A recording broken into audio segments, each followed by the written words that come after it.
կինը կերպարվեստում։ Կանանց միամսյակի առթիվ հայ եւ ռուս ժողովուրդների բարեկամության թանգարանում ժամանակավոր ցուցադրվում են կնոջը պատկերող ու խորհրդանշող գեղանկարներ եւ քանդակներ, որոնք պահվում են թանգարանի ֆոնդում։ Տարբեր ժողովուրդների, այդ թվում հայերի մշակույթում կինն առանձնահատուկ տեղ ունի։ Դեռ հին ժամանակներից այս խորհրդավոր էակները եղել են բանաստեղծների, նկարիչների, քանդակագործների ներշնչանքի աղբյուրը։ Սա հանդեսի բացման միտքը հղացավ կանանց տոներին ընդառաջ, երբ որ ցանկացանք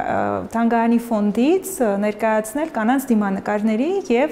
դիմանկարներ եւ քանդակներ։ Եվ քանի որ այստեղ նոր ցուցասրահ էինք ստեղծել, որոշեցինք, որ հենց այստեղ էլ կցուցադրվեն մեր կանանց դիմանկարներն ու քանդակները։ Ժամանակավոր ցուցադրությունում տեղ են գտել Թերեզա Միրզոյանի, Վալմարի, Խաչատուր Իսկանդարյանի եւ այլ հայտնի արվեստագետների ստեղծագործությունները։ Թանգարանի մասնագետները պարբերաբար նաեւ վերականգնում են ֆոնդերում պահվող արվեստի գործերը եւ արդեն նորացված ներկայացնում այցելուներին։ Թանգարանի նոր սրահում ցուցադրությանը զուգահեռ նաեւ քննարկում է թեման կնոջ կերպարը։ Կարծում եմ յուրաքանչյուր արվեստագետի մուսան դա կինն է ու ոգեշնչվելով,